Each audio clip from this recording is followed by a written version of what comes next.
Apa kabar para pemirsa? Saya Tuan Nafsir. Kini Anda mengikuti Warta Berita PTS. Tahun baru Imlek segera tiba dan masa libur tahun ini ada 10 hari. Pihak Badan Jalan Tol memprediksikan pada 3 hari di masa awal, liburan arus menuju selatan akan padat. Untuk kondisi cuaca, angin muson timur laut akan tiba pada 2 hari sebelum Imlek. Sementara pada hari kedua hingga hari keempat Imlek akan ada gelombang dingin dan untuk kawasan pegunungan berkemungkinan akan turun salju.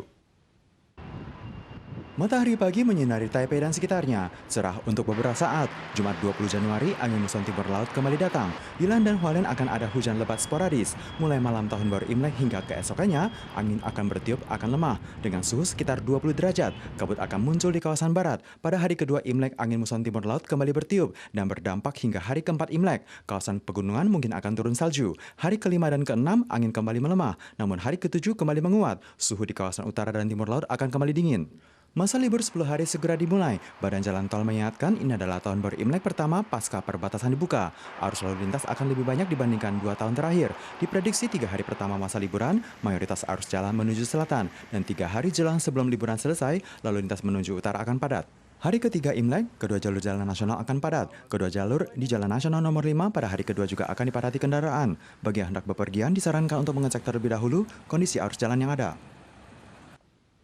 Direktorat Jenderal Bajet Akuntansi dan Statistik mengumumkan kinerja pertumbuhan ekonomi tahun lalu buruk. Pada kuartal keempat, ekspor melambat dan menunjukkan pertumbuhan negatif, mencatat penurunan terbesar dalam 13 tahun terakhir. Persentase pertumbuhan ekonomi telah dipastikan tidak mampu mempertahankan angka 3. Sementara itu, harga barang dan produk terus melonjak, termasuk Cafe Waralaba Luisa yang mengumumkan pertanggal 20 Januari ada sebagian harga jual akan dinaikkan $5 tawan.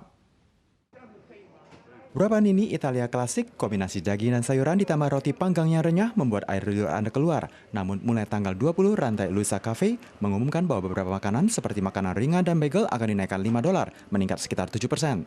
在这个万物都涨的情况之下，我觉得涨5元是我可以接受的。 Harga bahan baku dan kemasan terus melambung, sementara langkah penekanan harga jual tahun lalu tak mampu menahan beban yang ada, barulah memutuskan naik harga jual di tahun ini.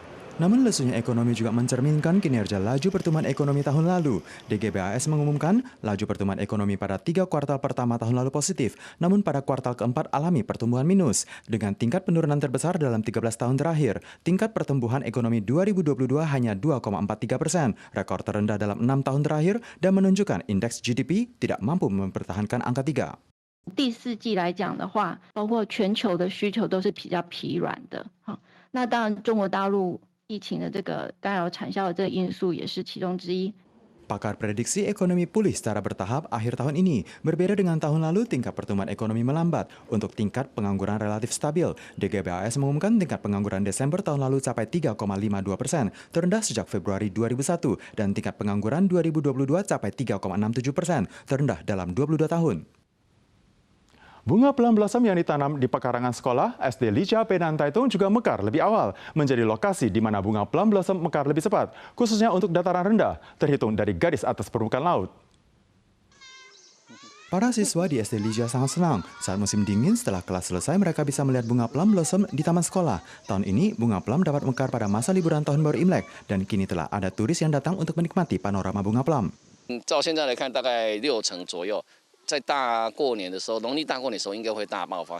Taman bunga pelam di SD Lija berada sekitar 100 meter di atas permukaan laut dan memiliki lebih dari 60 pohon. Ini mungkin taman pelam blossom pertama yang mekar di dataran rendah tahun ini. Apalagi menjelang tahun baru Imlek akan menarik banyak wisatawan ke taman sekolah untuk piknik sembari menikmati bunga. Kantor Pendidikan Kabupaten Taitung menjelaskan masa pandemi tetap berpedoman, taman sekolah tidak terbuka untuk umum, tetapi menghormati keputusan masing-masing sekolah. Kepala Desa Lija mengimbau para turis dipersilahkan menikmati bunga namun tidak membuat sampah. SD Lija menjelaskan taman bunga pelam ada di belakang sekolah dan dibuka bagi wisatawan untuk menikmati bunga. Namun area kelas tidak dibuka untuk umum.